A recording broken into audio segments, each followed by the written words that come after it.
నారాయణ సమారంభాం వ్యాసశంకర మధ్యమాం అస్మదాచార్య పర్యంతాం వందే గురు పరంపరాం.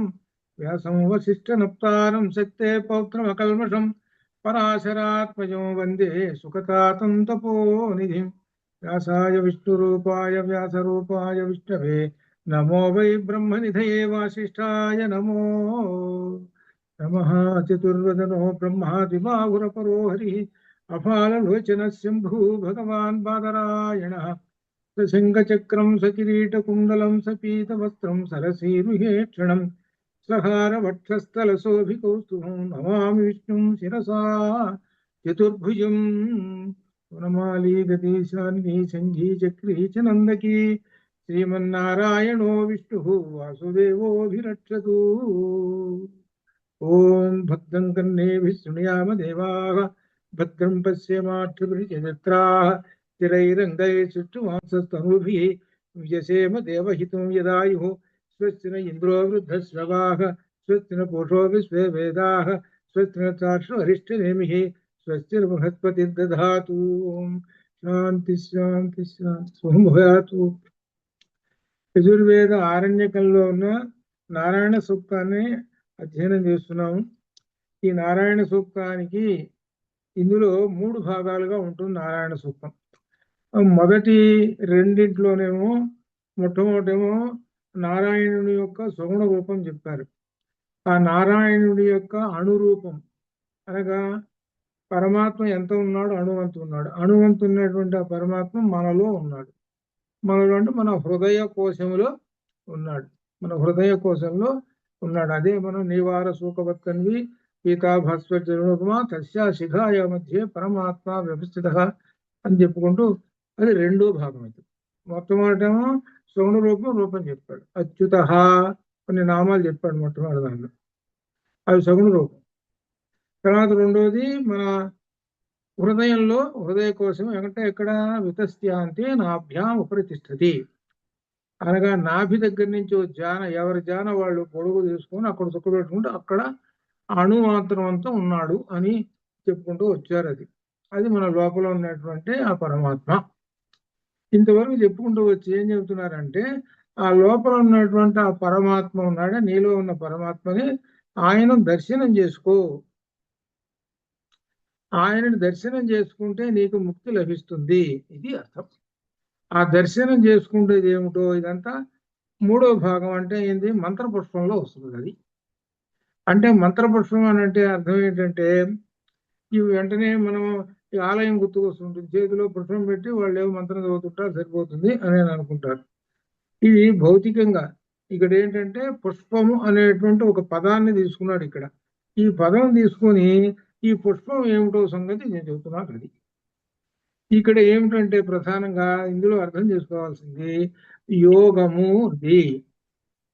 అది యోగము ఏమిటి, మీకు మనకు చదువుకున్న దీనిలో కూడా షట్చక్ర భేదన చేస్తే అప్పుడు సహస్రారానికి వెళ్ళి జీవన్ముక్తి పొందుతాడు అని మనం తెలుసుకున్నాం. అంటే ఏమిటి, దానిలో మొట్టమొదట భూమికి సంబంధించింది పృథ్వీ తత్వం ఉన్నటువంటి ఏమిటి అంటే మూలాధార చక్రం. మూలాధార చక్రాన్ని భేదిస్తే ఆ తర్వాత స్వాధిష్టానం తర్వాత మణిపూరకం తర్వాత ఆ తర్వాత అనాహతము, ఇట్లా వరుసగా విశుద్ధి, అట్లా ఈ విధంగా చక్రాలను భేదించుకుంటూ వెళుతుంటారు. ఇది అనమాట. ఈ చక్రాలను భేదించుకుంటూ వెళ్ళి చివరికి ఎక్కడికి వెళ్ళిపోతారు అని అంటే సహస్రారానికి వెళుతారు. సహస్రారంలో ఉన్నటువంటి అమ్మవారిని దర్శనం చేసుకుంటారు అని అర్థం. అప్పుడు అర్థం ఏమిటనమాట, మన వాడికి ముక్తి లభించింది అని అర్థం. ఇది మనకు లలితలో కూడా ఉన్నది, అట్లా సౌందర్యలహరిలో కూడా ఉన్నది. అయితే ఇక్కడ ఇంకొక విశేషము, ఉపనిషత్తు ఏం చెబుతున్నది, పంచభూతాలు చెప్పింది. ఏం చెప్పింది అనమాట దీనిలో నారాయణ ఉపనిషత్తులో, ఆత్మన ఆకాశ సంభూత, ఆత్మన అంటే పరమాత్మ నుండి ఆకాశం పుట్టింది అన్నాడు. అట్లా వరుసగా ఆకాశాత్ వాయురగ్ని అగ్నిరాప ఆప పృథివీ అని చెప్పారు. దాని ప్రకారమే మనకు చక్రాలు ఉన్నాయి. చివరి చక్రం ఏమిటి? అది పృథివీ, అంటే మూలాధారం అది అనమాట. దానిపైన నీళ్లు ఉన్నాయి, నీళ్లపైన అగ్ని ఉన్నది, అగ్ని పైన వాయువు ఉన్నది. ఇట్లా వరుసగా ఆకాశం, ఇట్లా ఈ విధంగా మనకి చక్రాలు ఉన్నాయి మన శరీరంలో అని చెబుతున్నారు అనమాట. ఇవేంటి ఏంటి? పంచభూతాల నుండి ఏర్పడినటువంటివి అని అర్థం చెబుతున్నారు. ఇవి ఈ పంచభూతాల నుంచి ఏర్పడినటువంటి చక్రాలు ఉన్నాయా, ఇవన్నీ కూడా అసలు మూలం ఈ చక్రాలన్నిటికీ ఎక్కడ ఉన్నది మూలము? అది ప్రశ్న. అంటే ఆత్మన ఆకాశ సంభూత, ఆత్మ దగ్గర నుంచి వచ్చే మూలకం అక్కడుంది. ఆ మూలకం అనేటువంటిది ఎక్కడ ఉన్నది అని అంటే, మూలము మన సహస్రారంలో ఉన్నటువంటి పుష్పము. సహస్రదళ పద్మస్థా వచ్చిందా మనకి లలిత? ఆ సహస్రారంలో ఉన్నటువంటి పరమాత్మ అది అర్థం అన్నమాట.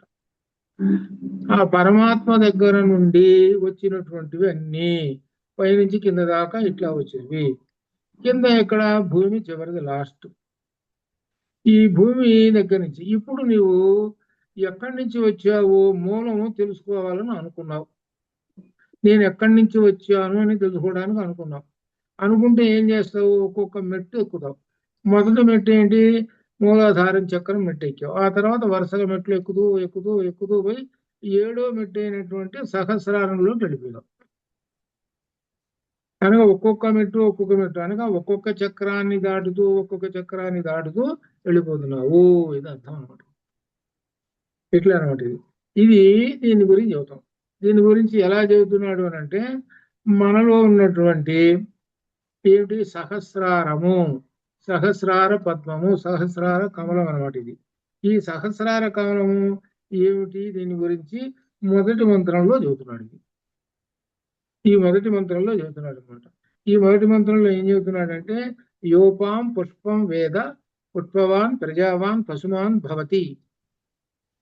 చూడండి ఎంత సులభంగా ఉందో చదవటానికి ఎంతో సులభంగా ఉంది. ఇందులో మాత్రం చాలా విశేషం పెట్టేశాడు. ఇలా ఉంటుంది మంత్రం. యో అపాం పుష్పం, అక్కడ ఉన్న ఆకార ప్రశ్లేషణ ఉంది కదా, చూశారు కదా. యో అపాం పుష్పం, యహ, యో అంటే విడగొడితే యహ ఎవరైతే అపాం పుష్పం నీటి పైన ఉన్నటువంటి ఈ పుష్పమును వేద తెలుసుకుంటాడో, ఈ పుష్పాన్ని గురించి ఎవడైతే తెలుసుకుంటాడో, వేద తెలుసుకుంటాడో వాడు పుష్పవాన్, వాడు పుష్పవాన్ అవుతాడు. అంట సహస్రదళ పద్మం పొందినవాడు అవుతాడు. అంటే సహస్రదళ పద్మాన్ని చేరినవాడు అవుతాడు అని అర్థం. అది సహస్రదళ పద్మం ఎక్కడుంది? మనకి పైన బ్రహ్మరంధ్రంలో ఉన్నటువంటి సహస్రదళ పద్మం అక్కడ ఉంది. అది తెలుసుకున్నవాడు ఎవరు? అపాం పుష్పాన్ని గురించి తెలుసుకున్నటువంటి వాడు. అది ఇక్కడ ఏమిటన్నా అపాం పుష్పం గురించి అంటే, అపాం అంటే అర్థం ఏమిటి? జలములు, నీళ్లు. అపాం అంటే జలములు, నీళ్లు. అయితే ఈ జలాలు అంటే ఈ నీళ్లు ఏమిటి? మనం ఇప్పుడు చూస్తున్నామే మనకున్నటువంటి నీళ్లు, భూమి మీద ఉన్న నీళ్లు, అది మాత్రం కాదు. అవి మాత్రం కాదు. ఈ దీనిలో అందుకనే మొట్టమొదట ఏమున్నాయి అని అంటే జలములు ఉన్నాయి. ఆ జలముల నుంచి పుష్పవాన్, జలములు ఎవరు? నారాయణ స్వరూపము, ఆయనే పరమాత్మ. అది అర్థం. ఆ పరమాత్మ నుంచి పుష్పము వచ్చింది, అక్కడి నుంచి మొదలైంది. ఆ పుష్పం దగ్గర నుంచి వచ్చి క్రమక్రమంగా ఈ సృష్టి అంతా వచ్చింది అని చెబుతున్నాడు. పుష్పం, ఆ పుష్పాన్ని గురించి, పుష్పం అనేటువంటిది ఒకటి వచ్చింది. ఏమిటి ఈ పుష్పము అనేటువంటి దాని గురించి కూడా ఇప్పుడు మనకు వస్తున్నది అనమాట. ఏమిటంటే దీనిలో విశేషమైనది ఇప్పుడు అపాం పుష్పం. అపాం పుష్పం అంటే ఈ జలమునందు గల ఉండేటువంటి ఈ సహస్రదళ పద్మమును, ఈ సహస్రదళ పద్మమును ఏమిటంటే ఇది పంచభూతములలోని జలం మాత్రం కాదు. అట్లా తెలుసుకోండి. అది అర్థం. అనగా మన బ్రహ్మరంధ్రంలో ఉండేటువంటి సహస్రదళ పద్మము అనేటప్పటికీ అక్కడ నీళ్ళే లేవు. అక్కడ ఏమిటంటే నారాయణ స్వరూపము అని అక్కడ అర్థం. ఇక్కడ ఏమిటనమాట? ఆ నీళ్లు అనేటువంటి దాన్ని ఒక చెబుతూ ఆ నీరు అనేటువంటిది అవ్యక్తము అది అనమాట. అవ్యక్తంలో నుంచి వ్యక్తం అయినటువంటిది పుష్పం. అది అవ్యక్తంలో నుంచి వ్యక్తమైనటువంటిది ఈ పుష్పము అది అని చెబుతున్నాడు. ఏమిటంటే దీనిలో ఈ జలం నుంచే ఏమొచ్చింది, జలంలో నుంచి ఒక సాకారం పుష్పం వచ్చింది. సాకారం ఒక పుష్పం వచ్చింది. ఆ పుష్పమే పురుషుడు. అది ఆ పుష్పమే పురుషుడు అనమాట. ఇది ఆ పుష్పమే పురుషుడు అనమాట. అటువంటి ఈ విషయాన్ని ఇంతవరకు తెలుసుకున్నటువంటి వాడు సహస్రదళ పద్మాన్ని తెలుసుకున్నటువంటి వాడు అవుతాడు. అటువంటి వాడికి ప్రజావాన్, ప్రజావాన్ అని అంటే అర్థము సంతానము కలుగుతుంటుంది అని అర్థం. ప్రజావాన్ అంటే సంతతి కలిగినటువంటి వాడు అవుతాడు. అనగా వాడి నుంచి ఇంకా సంతానం 1, 2, 3 ఇట్లా వరుస, వాడి సంతానం వాడి సంతానం వాడి అట్లా ఈ విధంగా సంతానం అభివృద్ధి చెందుతూ ఉంటుంటుంది అని అర్థం. ఇక్కడ దీని యొక్క అర్థం. ఇక్కడ మనం చాలా లోతుకు వెళ్ళాలి. ఎక్కడంటే మనం దీనిలోకి వెళ్ళిపోతాం, ఏది ఉపనిషత్తులోకి వెళ్ళిపోతాం. ఈ ఉపనిషత్తులోకి వెళ్ళిపోయినప్పుడు ఏమవుతుంది, మనం ఇప్పుడు చదువుకుంటూనే ఉన్నాం అనమాట. ఏమిటంటే ఈ పురుషుల్లో నుంచి వచ్చే శక్తి, స్త్రీలో నుంచి వచ్చేటువంటి శక్తి, ఇదంతా రెండు కలిస్తే ఒక జీవుడు వచ్చేస్తున్నాడు. వీళ్ళు రావటానికి ఎక్కడ మూలం అనేటువంటిది, మూలకము అనేటువంటిది చూస్తే ఎక్కడ సహస్రదళ పద్మస్థంగా అక్కడ ఉన్నది. మనగాని బ్రహ్మరంధ్రంలో ఉన్న సహస్రదళ పద్మస్థం ఉన్నదే అది అత్యంత విశేషమైన శక్తివంతమైనది. దానిలో నుంచి ఒక మరలా స్వరూపం మళ్ళీ బయటికి ఇంకొకటి వస్తున్నది, అది సంతానం. ఇప్పుడు కొంచెం దీర్ఘంగా ఆలోచించాలి. సంతానం వస్తున్నది అంటే ఎక్కడి నుంచి వస్తున్నది అంటే మూలకం సహస్రదళ పద్మస్థంలో ఉన్నటువంటి ఆ పద్మంలో పుష్పంలో ఉండేటువంటి శక్తి ఏదైతే ఉన్నదో ఆ శక్తి నుంచి నీకు మళ్ళీ ఇంకొక శక్తి వస్తున్నది, ఇంకొకడు ఏర్పడుతున్నాడు. అందుకనే ఇక్కడ ప్రజావాన్ అన్నాడు. అది నీకు ప్రజ అంటే అర్థము సంతానం అనమాట. జ అంటే పుట్టుక ఏదనమాట. నీ నుంచి పుట్టుక ఎక్కడి నుంచి వస్తున్నారా అంటే మూలము అక్కడే ఉన్నది, దీనికి మూలమైనటువంటి శక్తి. అది అంటే ఇప్పుడు కొంతమందికి అర్థం కాలేదేమో అని అనుకుంటా. అర్థమైందే చంద్రిక, అర్థమైందా? అర్థం కాల. అయినట్టే ఉంది సార్.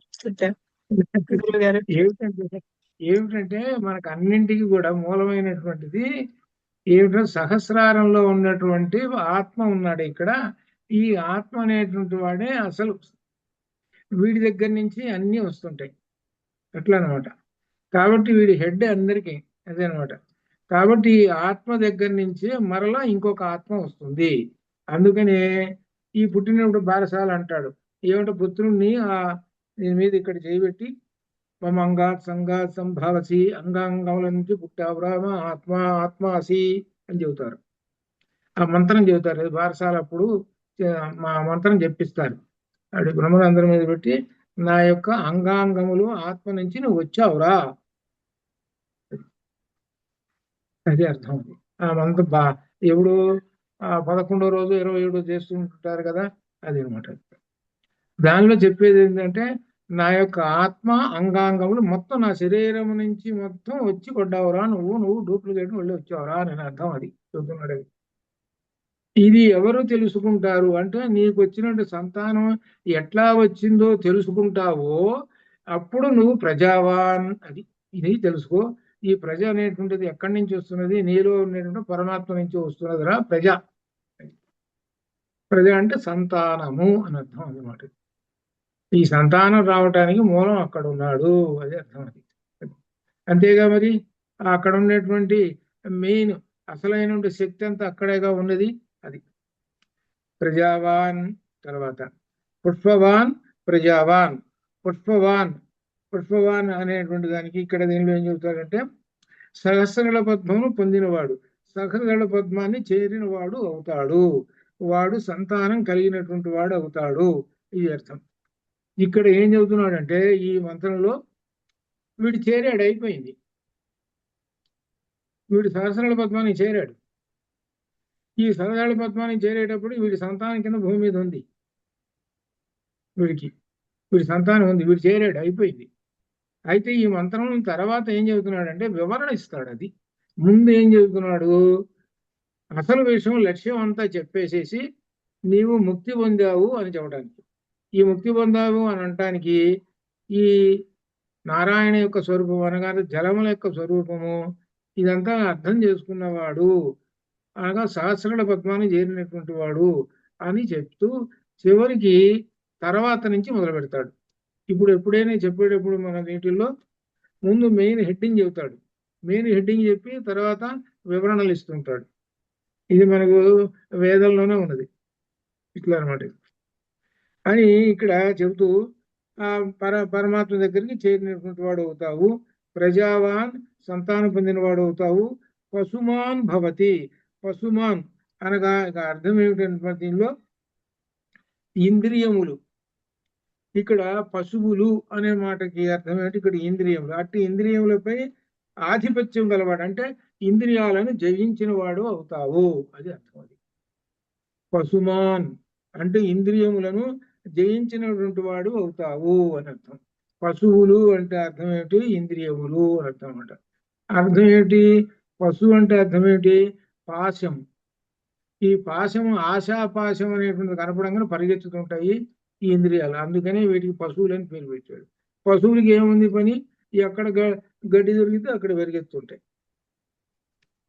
పశువుల లక్షణం ఎక్కడ కనపడితే అక్కడ తిందామని పరిగెత్తుతూ ఉంటుంటాయి.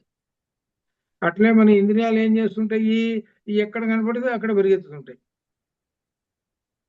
కళ్ళు చూడంగానే ఏవో కనపడేసరికి అది తీసుకోవాలనుకుని అక్కడ పరిగెత్తుతుంటాయి. మరి జంతువు కూడా అంతే కదా, అక్కడ చూడ తినాలని కనపడుతుంటుంది, అక్కడ పరిగెత్తుంటుంది. ఇది అందుకనే ఇక్కడ పశుమాన్ భవతి అంటే ఇంద్రియములను జయించిన వాడు అవుతాడు. ఇంద్రియములను జయిస్తేనే కదా నీవు అక్కడి సహస్రారానికి వెళ్ళేది. సహస్రారానికి వెళ్ళేది ఇంద్రియాలను జయిస్తేనే కదా వెళ్ళేది. ఇంద్రియాలను జయించకపోతే ఎక్కడ ఉంటావు నువ్వు, మొదటి మెట్లోనే ఉంటావు. అదేనమాట. అందుకని మొట్టమొదటి హెడ్డింగ్ చెప్పేస్తున్నాడు, ఇంద్రియములను జయించినటువంటి వాడు ఆ సహస్రారానికి వెళతాడు అని చెబుతున్నాడు ఇక్కడ. యో అపాం పుష్పం వేద పుష్పవాన్ ప్రజావాన్ పశువాన్ భవతి. ఇంద్రియాలను జయించి అక్కడికి వెళతాడు అని చెప్పి ఇంకా చెబుతున్నాడు. దీనిలో మొట్టమొదట ఈ మంత్రం ఇంకా ఉంది. దీనిలో ఒకటో మంత్రం పూర్తి గల అక్కడికి వెళ్ళినటువంటి వాడు చంద్రమావా అపాం పుష్పం పుష్పవాన్ ప్రజావాన్.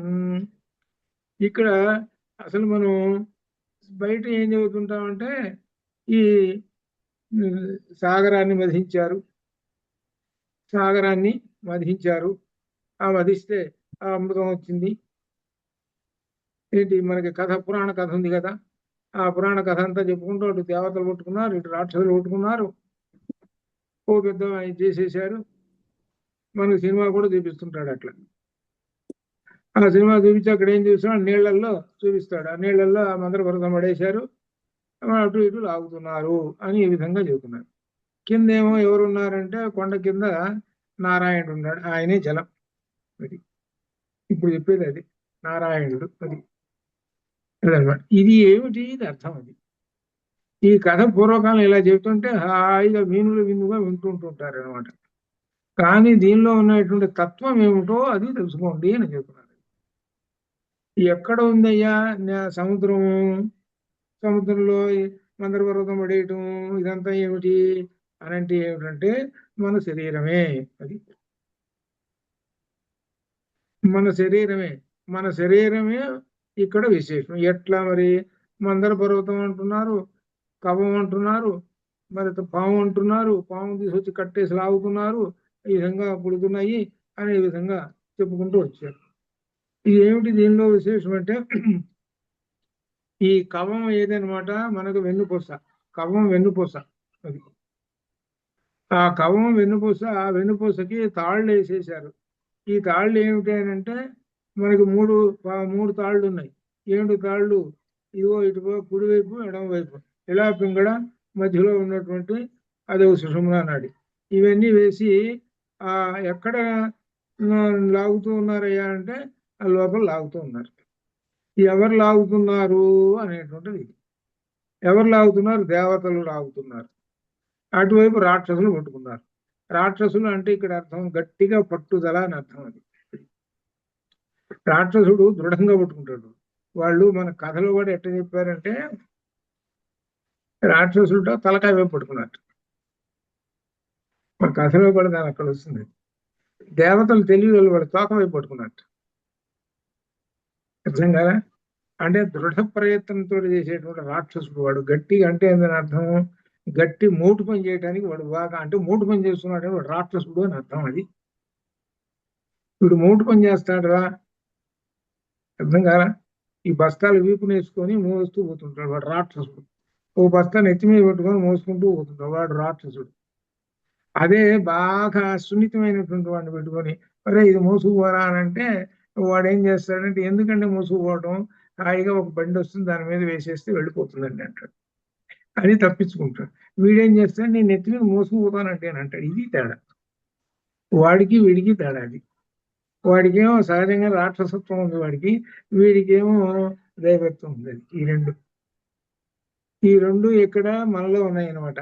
అంటే దృఢ ప్రయత్నము అలానే సులభమైనటువంటి ఉపాయము, ఈ రెండిటితోటి ఆ లోపల ఈ మథనం చేశారు. ఆ మథనం చేస్తే ఏం పుట్టింది? అమృతం పుట్టింది. సరే, అమృతం తర్వాత సంగతి చూద్దాం. ఈ పుట్టేటప్పుడు ఏంటి రకరకాలు పుట్టినాయి. వీటిల్లో ఏం చేసాడు మొత్తం చంద్రుడు పుట్టాడు. ఇది అర్థం. ఇక్కడ చంద్రుడు పుట్టాడు అనేటప్పటికీ మనకు కనపడుతున్న చంద్రుడు కాదు. ఇది అర్థం.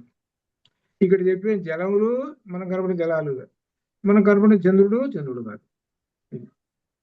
ఈ చంద్రుడు ఎవరు ఏమిటి అని అంటే 16వ కళ.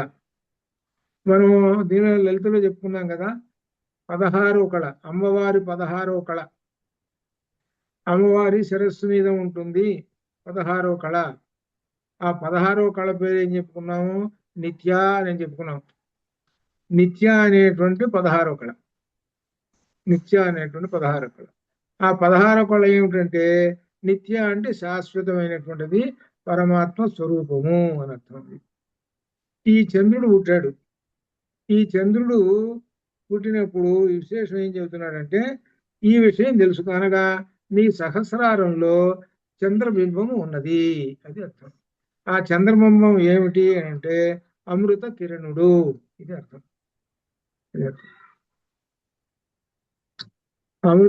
అమృతం పుట్టడానికి ముందుగా చంద్రుడు వచ్చాడు. చంద్రుడికి పేరేంటి? అమృత కిరణుడు. అనగా ఈ విధంగా తెలుసుకో. మొట్టమొదటి చెబుతున్నాడు, నీవు జీవన్ముక్తి పొందేటప్పుడు నీలో చంద్రుడు పుడతాడు. ఆ చంద్రుడు ఏంటి?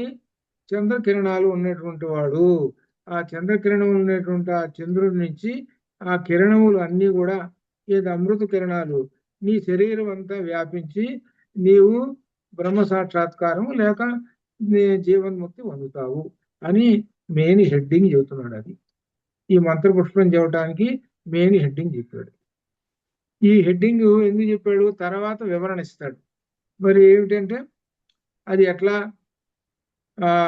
సముద్రాన్ని చిలకటం, మరి చంద్రుడు ఎటు పుట్టాడు, ఇవన్నీ దానికి తర్వాత నుంచి ఇస్తున్నాడు. అది దీనిలో మొట్టమొదటి హెడ్డింగ్ చెప్పారు. కాబట్టి చంద్రుడు అంటే అమృత కిరణుడు. అమృతము నీలో ప్రవహించుతుంది, అప్పుడు నీకు ముక్తి లభిస్తుంది అనే విషయం చెప్పడానికి చంద్రమావా అపాం పుష్పం పుష్పవాన్ ప్రజావాన్ పశుమాన్ భవతి ఇంద్రియములు జయించినటువంటి వాడు అవుతావు, ప్రజావాన్ సంతానం పొందినటువంటి వాడు అవుతావు అని చెబుతూ పుష్పవాన్, అదే మనం పైన చెప్పుకున్నాం కదా, పుష్పవాన్ సహస్రదళ పద్మమును చెందినవాడు. అంటే సహస్రదళ పద్మమును పొందినవాడు అంటే అక్కడికి పోయినాడు, సహస్రదళ పద్మానికి పోయినాడు. 7వ చక్రమైన సహస్రదళంలోకి వెళ్ళిపోయినాడు అని అర్థం. అక్కడికి వెళ్ళినటువంటి వాడు ఏమిటనమాట? దీనిలో 16వ కళ చంద్రుడు అనమాట. ఆ చంద్రుడు అక్కడ జన్మించాడు. ఆ జన్మించాడు అని అంటే అర్థం ఏమిటి? ఆ చంద్ర దర్శనం కోసం అక్కడికి పోయినాడు అనగా అమృత కిరణాలు ఇతని మీద ప్రవహిస్తాయి అని చెబుతుంది. అని చెప్పి ఆ తర్వాత ఇక మొదలు పెడతాడు. ఏమిటనమాట దీనిలో? ఈ యోగం ప్రకారంగా ఎలా అనేటువంటిగా వస్తుంది. అని చెప్పి ఇంతవరకు యోపాం పుష్పం వేద పుష్పవాన్ ప్రజావాన్ పశుమాన్ భవతి చంద్రమా అపాం పుష్పం పుష్పవాన్ ప్రజావాన్ పశుమాన్ భవతి ఏవం వేద ఏవం వేద ఇది ఈ విధంగా వేద ఎవరైతే తెలుసుకుంటారో అని ఈ విధంగా ఈ సహస్రార కమలంలో ఉన్నటువంటి చంద్రుణ్ణి ఎవరైతే తెలుసుకుంటారో ఏవం వేద వాడు జీవన్ముక్తి పొందుతాడు అని అర్థం. వాడు జీవన్ముక్తి పొందుతాడు అని చెబుతున్నాడు. జీవన్ముక్తి అనమాట. ఎవడైతే ఈ విధంగా చంద్రుని లేదా అమృత జలంలో సహస్రాల పద్మంలో ఉన్నటువంటి వాడిని తెలుసుకోవటము అంటే అంత దూరం పోయినాడు అని అంటే ఎంత కష్టపడి వెళ్ళాలి, ఎన్నిటిని జయించుకుంటూ పోయినాడు. ఎన్నిటిని జయించుకుంటూ పోయినాడు. ఈ దేహాన్ని జయించాడు, వాసనలు జయించాడు, జితేంద్రుడు అయినాడు. అక్కడ దాకా వెళ్ళాడనంటే ఇవన్నీ జయిస్తేనే కానీ అక్కడికి పోడు. ఇదే మనకు సుందరకాండలో ఉంది. సుందరకాండలో చెప్పేది మంత్రపుష్పం యొక్క తాత్పర్యమే అక్కడ అమ్మవారిని దర్శనం చేసుకోవటం అంటే అర్థం అది. అమ్మవారి దర్శనం అంటే అది అర్థం. ఆ హనుమ అక్కడికి పోయినాడు దర్శనం. మరి జాగ్రత్తగా మీరు ఆలోచిస్తే హనుమ ఇంతటి గొప్పవాడు కదా, అంత గొప్పవాడు కదా అనే సంగతి మనకు తెలిసింది కదా. ఒక్కసారి యువతల ఒడ్డు నుంచి ఒక్కసారి ఒక దూకి అక్కడికి వెళ్ళి వెంటనే మరి ఈయనకు అన్నీ తెలుసు కదా, వెంటనే పోవటమే అశోకవనంలోకి పోయి అక్కడనే వెంటనే అమ్మవారిని చూసి ఒక రోజులోనే సాయంకాలం రిటర్న్ రావచ్చుగా. సాయంకాలానికి వెంటనే రిటర్న్ అయ్యేసేసి మరి అంత శక్తి ఉన్నటువంటి వాడు కదా, మరి ఎంతో శక్తి మధ్యలో వాళ్ళెవరు, ఆ మైనాకుడు ఎవరు, ఆ దాక్షాయణి ఎవరు, మరి అట్లా సింహికి ఎవరు, వీళ్ళందరినీ పెట్టుకోవడం మళ్ళీ లోపల మంది లంకిణి ఇవన్నీ పట్టుకుంటూ పోయిన వీళ్ళందరినీ దాటుకుంటూ పోతున్నాడు. ఇదంత వాడు ఇవన్నీ దేనికయ్యా నీకు? ఒక్కసారి బర్ర ఏదంటారు చూశారు, వందే మాతరం రైస్ ఎక్స్ప్రెస్ రైలు ఎక్కడ ఆకుండా చివరికి అక్కడికి పోతున్నాడు అంటే వరాసు వరి. అది ఏంటంటే దాని అర్థము, ఒక యోగ సాధకుడు సహస్రారానికి వెళ్ళి పరమాత్మను దర్శించుకోవడం అనేటువంటిది ఎట్లా ఉంటుందో హనుమ ద్వారా చెప్పాడు. ఆయన ఎంతటి కష్టపడ్డాడో, ఎలా ఎట్టట ఒక్కొక్క చక్రాన్ని దాటాడో అది చెప్పాడు. అది పైగా కథ మాత్రం అట్లా కనబడుతుంది. ఇదే మనం తెలుసు, ఇదే మంత్రపుష్పంలో ఉండేటువంటి విశేషం. అది ఇక్కడ చెబుతున్నాడు. ఇంకా దీనిలో ఏవం వేద, ఇది ఎవరైతే తెలుసుకుంటారో వాడికి జీవన్ముక్తి లభిస్తుంటుంది. దీన్ని ఏమంటారు అనంటే విదేహ ముక్తి అని లేక జీవన్ముక్తి అని అంటారు అనమాట. విదేహ ముక్తి, దేహమునకు వ్యతిరేకం విదేహం అంటే దేహం అంటే ఇప్పుడు మన పంచభూతాలతో ఏర్పడినటువంటిది ఇది దేహం అనమాట. ఇప్పుడు ఎప్పుడైతే ముక్తి పొందాడో దేహం అనేది ఉండదు. దేహం మళ్ళీ దేహం తీసుకోడు. పునరపి జననం పునరపి మరణం అనేటువంటిది ఉండదు. పునరపి జననం ఉండాలనుకో వాడు ఏం చేయాలి? దేహం తీసుకోవాలి. దేహం తీసుకుని దేహం ఎక్కడి నుంచి వస్తుంది? పంచభూతాల నుంచి వస్తుంది. ఇక వాడికి ఉండదు. అప్పుడు వాడికి జీవన్ముక్తి, జీవించి ఉండగానే ముక్తి లభిస్తుంది. అనగా జీవించి ఉండగానే సహస్రారంలో ఉన్నటువంటి ఆ చంద్రబింబాన్ని దర్శించుకొని అక్కడి నుంచి అమృత కిరణాలు పొందినటువంటి వాడికి ముక్తి. ఇదే మనకు లలితలో కూడా చెప్పేటువంటిది అది అనమాట. అది అని ఎందుకు చెప్పి ఇక్కడ ఆయతనం వేద ఆయతనవాన్ భవతి. ఎవడైతే అపాం ఆయతనం జలముల యొక్క స్థానమును వేద తెలుసుకుంటాడో, ఈ జలములు ఉన్నది స్థానం అనగా మన సహస్రారం అనగా బ్రహ్మరంధ్రం, అక్కడ ఉండేటువంటి స్థానం ఉన్నది చూశారు, అది ఆ జలములు ఉన్న స్థానం తెలుసుకుంటాడో. అది జలములు అని అంటే మనకు కనబడుతున్నటువంటి జలములు కాదు, అనగా నారాయణ స్వరూపము. నారాయణ అనే దానికి జలములు అని అర్థం ఇంకోటి. అది అట్లా అనమాట. అక్కడ ఆ స్థానం నారాయణ స్వరూపము, నారాయణ యొక్క స్థానం తెలుసుకున్నటువంటి వాడని ఇంకొక సులభంగా మనం అర్థం చెప్పుకోవడం. అది అట్లా అనమాట. ఆ నారాయణ స్థానం నుంచే పుష్పం అనేటువంటిది వచ్చింది. అదే సహస్రార కమలము. ఆ సహస్రకార కమలంలోనే ఉన్నటువంటి ఈ అమృత కిరణుడు. అమృత కిరణుడే మనకు అమృతాన్ని ఇచ్చేది. కాబట్టి స్థానం మూలం ఎవరు అని లోపలికి పోవాలి. మూలం ఎవరు? నారాయణుడు, పరమాత్మ. అది అంటే ఒక ఆధారము ఆధేయం అనేటువంటిది ఉంటుంది కదా. అది ఒక ఆధారం. ఏంటి ఆధారం? నారాయణుడు. అందుకనే దీనికి నారాయణ సూక్తము అని పేరు వచ్చింది. అదే కాబట్టి అదే ఆ జలములు అనమాట. అది యో అపాం ఆయతనం వేద ఆయతనవాన్ భవతి. కాబట్టి ఆయతనవాన్ భవతి, జీవన్ముక్త స్థానమును పొందినవాడు అవుతాడు. అంటే జీవన్ముక్తి పొందినటువంటి వాడు అవుతాడు ఇలా తెలుసుకుంటే అని అర్థం. అని ఇక్కడ మనకు హెడ్డింగ్ చెప్పాడు. దీనిలో చెప్పి వివరణలోకి వస్తున్నాడు అనమాట. అట్లా అనమాట. ఈ వివరణలోకి వచ్చేటప్పుడు దీనిలో అగ్ని ముందుగా తీసుకున్నాడు. అగ్ని అనమాట. ఎట్లా అగ్ని యొక్క స్థానం ఏమిటి అనేటువంటిది మనకు షట్చక్రాలు ఉన్నాయి. షట్చక్రాలలో ఒక్కొక్క చక్రానికి ఒక్కొక్క పంచభూతాల్లో ఎట్లయితే ఉన్నాయో అలా చెప్పుకుంటూ వస్తున్నారు అనమాట. ఇది ఒక్కొక్క దాన్ని దాటాలి. భూమి ఉందనుకోండి, మూలాధార చక్రం. ఆ మూలాధార చక్రం అనేటువంటిది ఎక్కువ ఉన్నటువంటి బరువంతా అక్కడ ఉంటుంది. అదే మనకు సుందరకాండలో కూడా అక్కడ వచ్చింది. బరువంతా అక్కడే ఉంటుంది. అంటే మన శరీర బరువు అంటే మన కర్మల బరువు. అంటే మూటలు మూటలు, చెప్పలేని మూటలు. ఒక్కోసారి ఒక్కొక్క మూట ఇప్పుతుంటుంటాడు.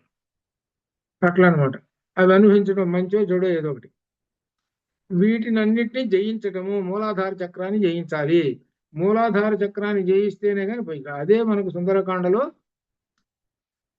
ఆ పర్వతం మీద ఆయన తొక్కి పెట్టి బాగా గట్టిగా ఒకసారి తొక్కి పెట్టి బాగా ఆ పర్వతాన్ని, మహేంద్ర పర్వతం, ఆ పర్వతాన్ని తొక్కి పెట్టి పైకి ఎగిరేటప్పటికి ఆ యొక్క శక్తికి ఏమైంది అంటే ఆ పర్వతంలో ఉన్నటువంటి చెట్లు అవన్నీ బయటకు వచ్చినాయి. అంటే అర్థం ఏమిటి? వేళ్లతో సహా బయటకు వచ్చినాయి. అనగా లోపల ఉన్నటువంటి మూలకాలతో సహా కర్మలన్నీ కూడా నశించాయి అని అర్థం. మరి ఏళ్లతోటి చెట్లు వచ్చినాయి, ఇంకెందుకు బతుకుతాయి? ఇంకా అవి పోతాయి. పోయి ఎక్కడ పోయి పడ్డాయి? సముద్రంలో పోయి పడ్డాయి. అంటే చచ్చిపోయినాయి అని అర్థం. ఇది దేవుడు మనకు దేవుళ్ళ కథలో చెబుతున్నారు కదా. చెట్లన్నీ వేళ్లతోటి సహా లేచి సముద్రంలో పోయి పడ్డాయి. అంటే లోపల మూలాధారంలో ఉన్నటువంటి ఈ కర్మలు అయితే ఉన్నాయే అవన్నీ కూడా కదిలిపోయినాయి. ఇప్పుడు మూలాధారం అంతా ఫ్రెష్ అయిపోయింది. అది మూలాధారం ఫ్రెష్ అయితే అప్పటి నుంచి వరుసగా తేలిగ్గా సులభంగా వెళ్ళిపోతాడు. మధ్యలో ఎన్ని అవాంతరాలు వచ్చినా దాటుకుంటూ వెళ్ళిపోతాడు. అది మనకు యోగ మార్గంలో ముఖ్యమైనటువంటిది అనమాట. ఈ మూలాధారాన్ని దాటాడండి. దాటిన తర్వాత ఈయనకి అగ్ని అనేటువంటిది ఒకటి వచ్చింది అని దీనిలో చెబుతున్నాడు. ఏమిటి అగ్ని అనేటువంటిది అని రెండో మంత్రము. ఇది అర్థం. ఈ రెండో మంత్రంలో ఏం చెబుతున్నాడు? అగ్నిర్వా అపామాయతనం ఆయతనవాన్ భవతి. యో అగ్నే ఆయతనం వేద ఆయతనవాన్ భవతి. ఆపోవా అగ్నేరాయతనం ఆయతనవాన్ భవతి. ఇక్కడ ఏం చెబుతున్నాడు? అగ్ని వా అపామాయతనం. అగ్ని వా, అగ్ని వా అంటే లేక అని అర్థం. అగ్ని గాని అపాం జలములకు, ఆయతనం స్థానము. ఈ అగ్ని ఏమిటంటే అపాం జలములకు ఆయతనం స్థానము. ఆయతనవాన్ అట్టి అగ్ని స్థానమును పొందినవాడు భవతి అగును. అంటే ఏమిటనమాట? వీటన్నిటికీ ఏమిటి మూలం ఏమిటండి అంటే అర్థం ఏమిటి? మొట్టమొదటి చెప్పుకున్నాం. వీటన్నిటికీ జలములు మూలము. జలములు అంటే నారాయణుడు మూలము. అది ఈ నారాయణుడు మూలం అనమాట, అన్నిటికన్నా మూలం. ఇక్కడ విశేషం ఏం చెబుతున్నాడంటే ఈ జలములను ఆయతనం స్థానం, జలములకు స్థానమైనటువంటి వాడిని గ్రహించాడో అప్పుడు ఆయతనవాన్ భవతి, ఆ స్థానమును పొందినవాడు అవుతాడు. అనగా నారాయణ స్థానమును పొందినవాడు అవుతాడు. అది అర్థం. ఒకటి ఆయతనం ఆయతనవాన్ భవతి, ఆ స్థానాన్ని పొందినవాడు అవుతాడు. ఆయతనం, ఏ ఆయతనం అంటే ఎక్కడున్నాడు? అగ్ని దగ్గర ఉన్నాడు. అక్కడ అగ్ని కూడా ఏమిటనమాట? అగ్నిని దాటాలి. అక్కడ ఆ స్థానం ఆధారం ఎవరు? అగ్నికి నారాయణుడు. ఆ నారాయణుని ఆధారంగా ఉన్నటువంటి అగ్నిని పొందినటువంటి వాడు కనుక అగ్నిని దాటిన వాడు అని అర్థం. అగ్నిని దాటితే కనబడేది ఏమిటి అనమాట? నారాయణ స్వరూపం. అది అంటే అగ్ని ఏమిటి దీనిలో అంటే స్వాధిష్టాన చక్రము. అది స్వాధిష్టాన చక్రం అంటే మూలాధారం అయిపోయింది, పైన స్వాధిష్టాన చక్రం. ఈ స్వాధిష్టాన చక్రం అగ్ని చెప్పాడు, పైనేమో మణిపూరకం. ఇక్కడ కొంచెం భేదం కనపడుతుంటుంది. ఏమిటంటే భేదము మనకు వీటిల్లో కూడా భూమిపైన నీళ్లు, నీళ్లపైన అగ్ని అని చెప్పారు. కానీ ఇక్కడ ఏం చెబుతున్నారనంటే ముందు అగ్ని చెబుతున్నాడు. ముందు అగ్ని చెబుతున్నాడు. ఏమిటి? అగ్ని యొక్క స్థానం చెబుతున్నాడు. నీళ్ల యొక్క స్థానం ఏమిటి అంటే మణిపూరకం. నీళ్ల యొక్క స్థానం మణిపూరకం అట్లా అనమాట. ఈ రెండు చెబుతున్నాడు ఇక్కడ. ఏమిటి? నీళ్ల స్థానము, అగ్ని స్థానము, రెండు స్థానాలు చెబుతున్నాడు ఇక్కడ. ఇక్కడ ఏంటంటే అగ్నిర్వా అపామాయతనం ఆయతనవాన్ భవతి అని దీంతో చెబుతున్నాడు. ఏమిటనమాట? ఎవరైతే అగ్ని యొక్క ఆయతనం స్థానమును వేద తెలుసుకుంటున్నాడో ఆయతనవాన్ భవతి, అటువంటి అగ్ని స్థానమును పొందినవాడు అవుతున్నాడు. ఆపోవ జలములే అగ్ని యొక్క ఆయతనం స్థానము అని తెలుసుకుంటున్నాడు అని ఈ విధంగా. ఈ అగ్ని యొక్క స్థానం ఏమిటి అంటే జలములు అని అర్థం. ఈ జలములో ఈ స్థానముగా కలిగినటువంటిది. ఇక్కడ అర్థం ఏమిటంటే కిందేమో స్వాధిష్టానం ఉన్నది, పైన మణిపూరకం ఉన్నది. ఈ మణిపూరకం పైన ఉన్నది, కిందేమో అగ్ని ఉన్నది అని అర్థం. మణిపూరకం అంటే నీళ్లు, పైన ఏమో నీళ్లు ఉన్నాయి, ఇది అగ్ని ఉన్నది. ఇట్లా కొంచెం ఇక్కడ ఈ తేడా మాత్రం ఇక్కడ కనపడుతుంది. మన లలితలో కూడా ఇక్కడ కూడా కనపడుతుంటుంది అనమాట. ఇట్లా ఏమిటంటే దీనిలో అగ్ని స్థానము లేదా జలముల స్థానం తెలిసిన వాడు అగ్ని స్థానమును పొందినవాడు అవుతాడు. అగ్ని యొక్క స్థానం తెలుసుకున్నవాడు అగ్ని స్థానం పొందినవాడు అవుతాడు. జలములు స్థానం అంటే రెండు స్థానములు తెలిసినటువంటి వాడు. అటు మణిపూరకము, ఇటు స్వాధిష్టాన చక్రాలు రెండు తెలిసిన వాడు. ఆయతనవాన్ భవతి అనగా వాటిని జయించిన వాడు అవుతాడు. రెండు చక్రాలను జయించిన వాడు అవుతాడు అని అర్థం దీనిలో చెబుతున్నాడు. రెండు చక్రాలు ఏంటంటే ఇటు అగ్నిస్థానము, ఒకటి మణిపూరకము. ఇక్కడ కొన్ని చోట్ల కొంత భేదంతో చెప్పేటప్పటికి మనకి ఇది అనిపిస్తుంది. ఏమిటంటే మణిపూరకం ఇక్కడ అగ్నిస్థానంగా చెబుతున్నాడు, కొన్నిట్లో మణిపూరకం అనేటువంటిది జలస్థానంగా చెబుతాడు. అలానే స్వాధిష్టానం కొన్నిట్లోనేమో నీళ్లుగా చెప్పాడు, కొన్నిట్లోనేమో అగ్నిగా చెప్పాడు. మనకి దీనిలో లలితలో కానీ వీటిలో కూడా వస్తుంది. కాబట్టి మనం ఏదో ఒకటి ఏదో ఒకటి ఫాలో కావటం అంతే. ఇది అట్లా అనమాట. అది కాబట్టి మొట్టమొదట మనం జలములు అనుకున్నాం అనుకోండి, భూమిపైన జలములు. సరే, ఆ జలముల పైన ఏమిటి? అగ్ని. ఈ రెండు ఆయతనవాన్, ఈ రెండింటినీ తెలుసుకున్నటువంటి వాడు, పొందినటువంటి వాడు అవుతాడు. ఈ రెంటికి మూలం ఏమిటి? అపాం పుష్పం. అది అర్థం. అన్నిటికీ మూలం ఏమిటి? అపాం పుష్పం పైన ఉన్నది, ఏడో చక్రం ఉన్నది, అపాం పుష్పం, అది మూలము అని చెబుతున్నాడు. ఇది ఎక్కడి నుంచి ఆధారంతో ఉన్నది అంటే అపాం పుష్పం దగ్గర ఉంది ఆధారం. వీటికి అపాం పుష్పం లేకపోతే ఇవి ఎందుకుంటాయి? ఇవన్నీ ఏమి లేవు. అపాం పుష్పాన్ని తెలుసుకున్నవాడు అవుతాడు. అపాం పుష్పాన్ని తెలుసుకున్నవాడు అవుతాడు. అది ఆ పరమాత్మను తెలుసుకున్నవాడు అవుతాడు. మణిపూరకం దాకా 3 చక్రాలు దాటి వచ్చేసేసాడు. ఆ దాటి వస్తున్నాడంటే అర్థం ఏమిటి? అపాం పుష్పాన్ని తెలుసుకున్నటువంటి వాడు అవుతాడు, ఆ పరమాత్మను తెలుసుకున్నవాడు అవుతాడు అని ఈ మంత్రంలో ఇక్కడ కూడా చెబుతున్నాడు. అంటే యోగం ప్రకారంగా ఈ 2 చక్రాలను, మణిపూరకము స్వాధిష్టాన చక్రాలను దాటినటువంటి వాడు అని అర్థం అనమాట.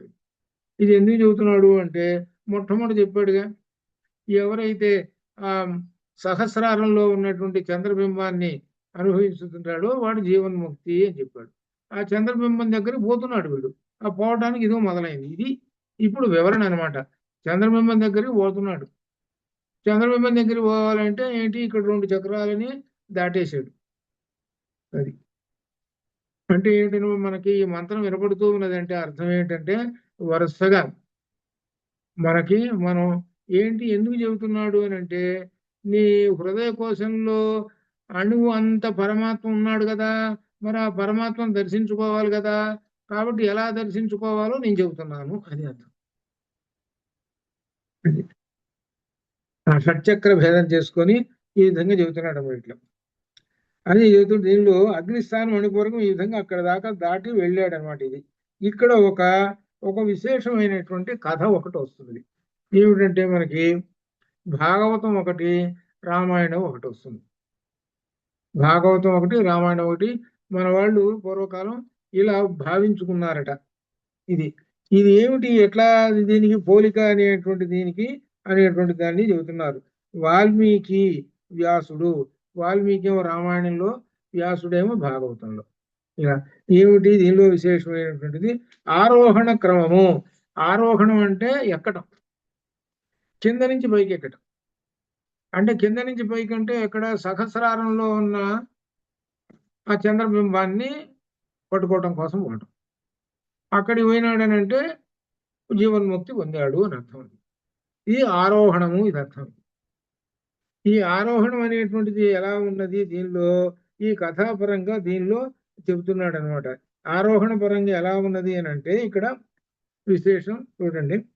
ఏమిటంటే మోక్షమును పొందవలైనన్న, మోక్షాన్ని పొందాలి, ముక్తి అంటే ఏమిటి అనేటువంటి ప్రశ్న వేస్తే మొట్టమొదటిగా లింగదేహమున అనగా అర్థం ఏమిటి, మన శరీరం అనేటువంటిది ఒక దేహము.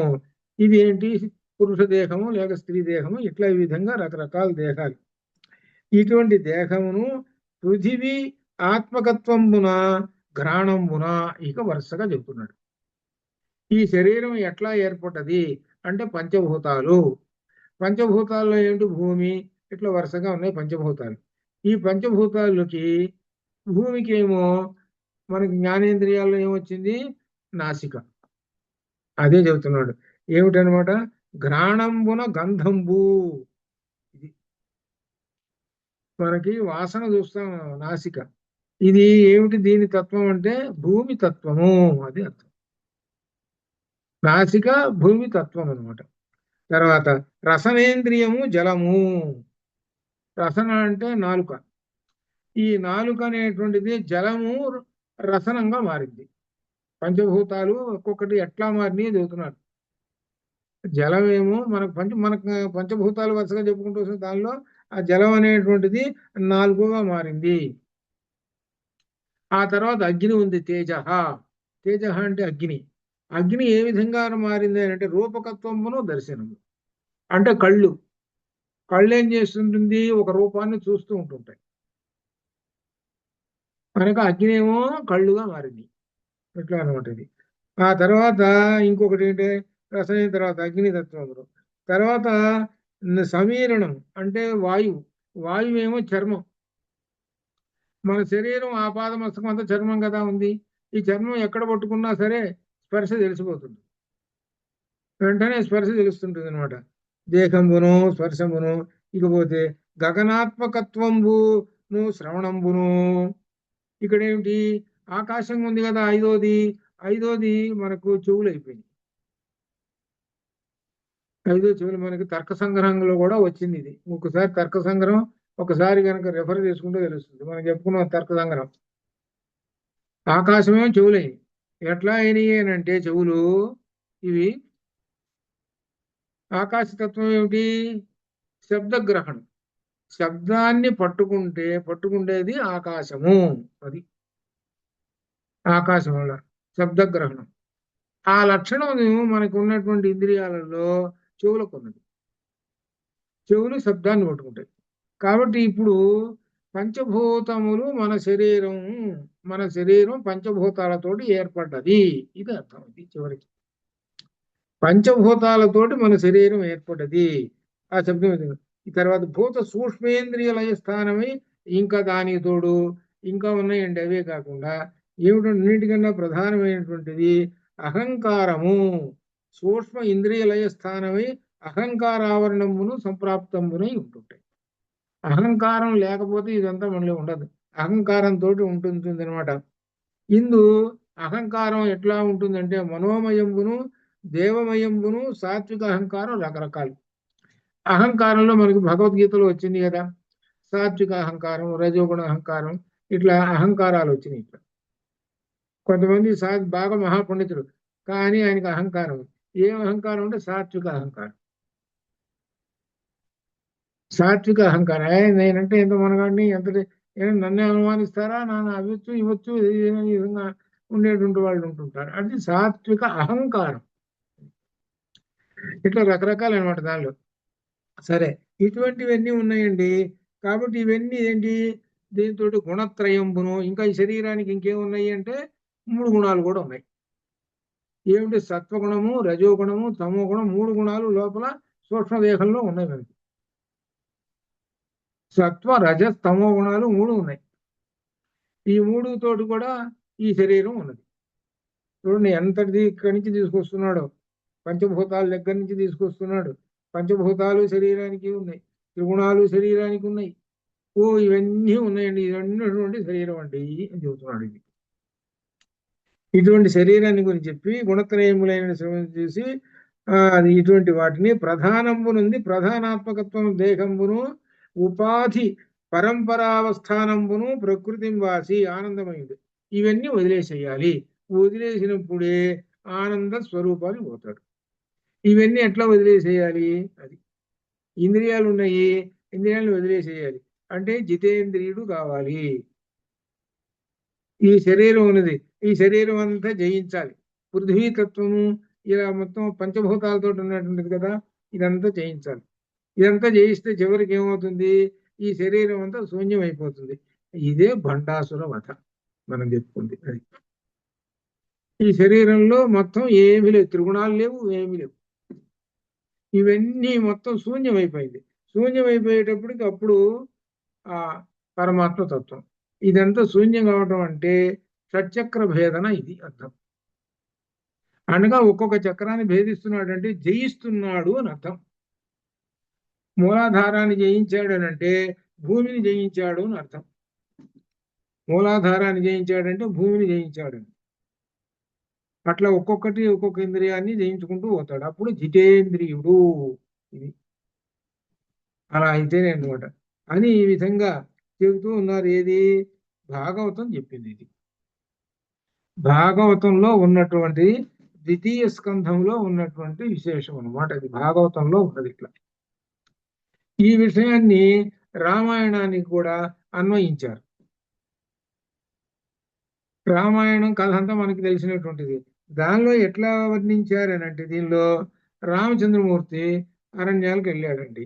అరణ్యానికి వెళ్ళంగానే మొట్టమొదటి ఏం చేశాడు, అరణ్యానికి వెళ్ళంగానే ఆయనకి విరాధుడనే రాక్షసుడు వచ్చాడు. వాడిని చంపేశారు. వాడికి ఒక శాపం ఉంది. వాడిని చంపేసిన తర్వాత వాడిని గోతిలో పెట్టేశారు. గోయి అంటే భూమిలో గుంట తీసి గుంటలో పెట్టి పాతి పెట్టేశారు. ఇది కదా మన కథలో కనబడుతున్నటువంటిది. అంటే అర్థం ఏమిటి, భూతత్వాన్ని గెలిచారు అని అర్థం. ఉంది అంటే అర్థం ఏం చేసి గుంటలో పెట్టేశాడు ఆ రాక్షసత్వాన్ని, అనగా భూతత్వాన్ని గెలిచాడు అని ఈ విధంగా ఆధ్యాత్మికంగా చెబుతున్నాడు. అది చెప్పిన తర్వాత మళ్ళీ కొంతకాలానికి మళ్ళీ అరణ్యంలో పోతూనే ఉన్నారు.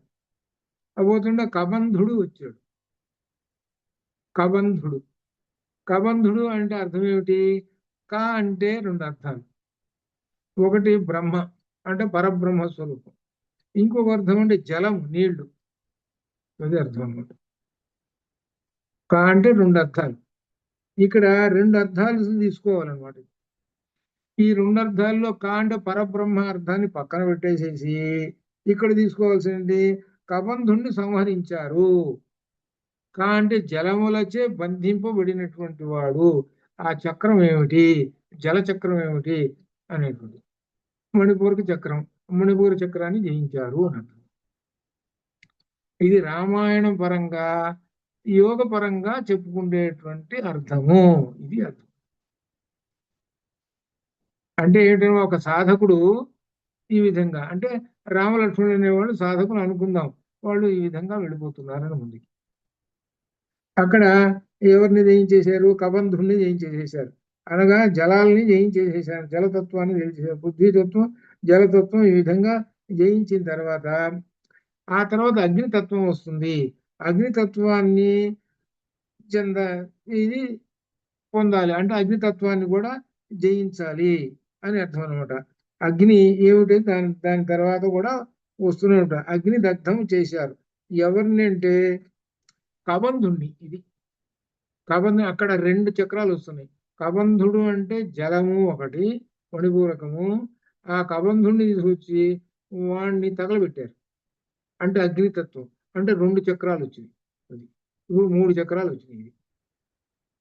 ఇలా యోగపరంగా అక్కడ అర్థం చేసుకుంటున్నారు. అది అట్లా భావన చేసుకోండి అని చెప్తున్నారు.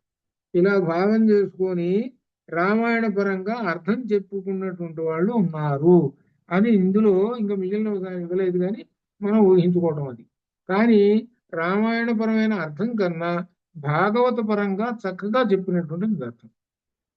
భాగవత పరంగా ఎలా అయితే ఈ దేహమును జయించటం, ఈ దేహం దేనితోటి వేటితోటి తయారు చేయబడ్డది, ఈ దేహం త్రిగుణాలు, పంచభూతాలు, అహంకారము, వీటన్నిటి మిక్చర్, వీటన్నిటి చేత తయారు చేసినటువంటిది ఒక వస్తువు. మన శరీరం ఒక వస్తువు, శరీరం. ఈ శరీరంలో ముందు ప్రాణం ప్రవేశిస్తాడు. ప్రాణం ప్రవేశించేటప్పటికి లోపల నెమ్మదిగా ఇది ప్రాణం ప్రవేశించేటప్పటికి లోపల ఏంటి, అది ఒక ముద్ద, ఒక మట్టి ముద్ద, ఒక మట్టి ముద్ద లాంటిది, ఒక చిన్న ముద్ద. అదేంటంటే దేంతో ఆ ముద్దలో ఎన్ని ఉన్నాయి అని అంటే పంచభూతాలు ఉన్నాయి, అహంకారం ఉన్నది, ఇక అనేకమైన ఇప్పుడు మనం చెప్పుకున్నాం ఈ మొత్తం మూటంతా దానిలో ఉన్నాయి, ఆ చిన్న ఆ ముద్దలో. దానిలోకి ప్రాణం ప్రవేశించింది.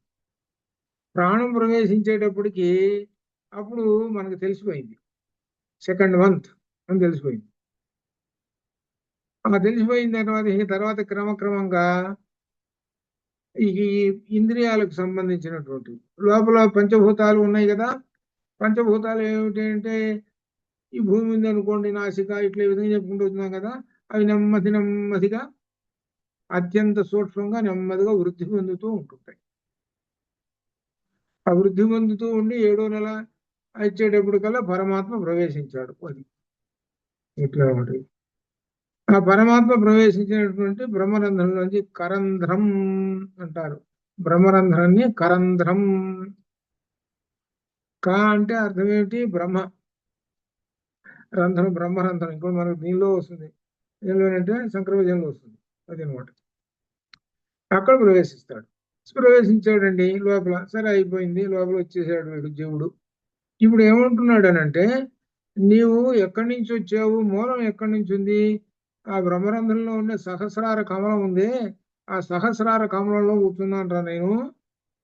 అక్కడ కూర్చొని ఏం చేస్తున్నాను, మొత్తం ఆజ్ఞలన్నీ, మొత్తం పవర్ అంతా పంపించేసేస్తున్నాను, అంత ఇది. కాబట్టి నేను ఇక్కడ కూర్చున్నాను, నన్ను తెలుసుకోవాలి అని అంటే నీకు ఇగో ఈ భూతత్వము, జలతత్వము, అగ్నితత్వము, ఈ తత్వాలన్నీ కూడా దాటేస్తే అప్పుడు నేను కనపడతాను. అంతే కదా మరి లెక్క. నువ్వు ఎక్కడి నుంచి వచ్చావు, కింద నుంచి వచ్చావు కాబట్టి పైకి ఎక్కాలి. పైకి ఎక్కితే ఒక్కొక్క మెట్టు పైకి ఎక్కితే అప్పుడు కనపడతాను. ఓహో ఇక్కడి నుంచి వచ్చానా, నా యొక్క మూలం ఇదే అని తెలుసుకుంటాం. అది జీవన్ముక్తి, అది అర్థం అన్నమాట. అది ఇందులో చెబుతున్నటువంటి అక్కడ. ఇంకా దీనిలో చెప్తాం, వాయుర్వా అపామాయతనం ఆయతనవాన్ భవతి, యో వాయురాయతనం వేద ఆయతనవాన్ భవతి, వాపో వాయురాయతనం ఆయతనవాన్ భవతి, ఏవం వేద యోపామాయతనం వేద ఆయతనవాన్ భవతి. వాయుస్థానం చెబుతున్నాడు. ఈ వాయుస్థానానికి కూడా మూలమైనటువంటి జలములు, ఆ నారాయణ యొక్క స్వరూపాన్ని గురించి తెలుసుకోండి. ఆ తెలుసుకున్నటువంటి వాడు ఆ నారాయణ్ణి పొందుతాడు అని ఈ విధంగా దీనిలో చెప్పుకుంటూ, అట్లా విశుద్ధి చక్రము ఆ విధంగా చెప్పుకుంటూ చివరికి చంద్రమా అక్కడి దాకా వచ్చేసి సంవత్సరం. ఇది ఇంకా మనకి ఇంకా 2 క్లాసులు దాకా పడతాయి. అందువల్ల నా తొందరగా అందువల్ల ఏంటంటే ఈ యోగ పరంగా దీనిలో లలిత వస్తుంటుంది, మరలా తర్వాత ఏమో ఉపనిషత్తు కూడా వస్తుంటుంది అనమాట. కాబట్టి దీన్ని మొట్టమొదటిగా ఒకసారి 1-2 సార్లు చదవడం అలవాటు చేసుకుంటే సరి. మన యూట్యూబ్లో వీటిలో కూడా ఉంటుంది కదా, అట్లా అనమాట. కాబట్టి ఇది ఈ నారాయణ సూక్తం అంతా ముందు చదవటం, ఆ దానిలో లీనం అయిపోతే పరమాత్మ తత్వం మొత్తం తెలిసినట్టే. మనకి ఉపనిషత్తుల్లో సారం, లలితలో సారం, ఈ సారాలన్నీ కూడా దీనిలో ఎదురారణ్యకం ఎదురారణ్యకంలో ఉన్నది. అంటే ఎదుర్వేదంలో నుంచి వచ్చినటువంటిది అదనమాట. ఈ లలితకు కూడా మూలం ఎక్కడ ఉంటాయి? అన్నిటి కూడా వేదమే మూలం. అది అట్లా అందుకని ఈ ఒకసారి 1-2 సార్లు ఈ చదవడం అలవాటు చేసుకోండి. అట్లా అనమాట ఇది. అంతవరకు శుభం భయాత్. ఓం పూర్ణమదః పూర్ణమిదం పూర్ణాత్ పూర్ణముదచ్యతే పూర్ణస్య పూర్ణమాదాయ పూర్ణమేవావశిష్యతే. అసితో మా సద్గమయ తమసో మా జ్యోతిర్గమయ మృత్యోర్మా మృతంగాయ. ఓం శాంతి శాంతి. ఓం భయాత్.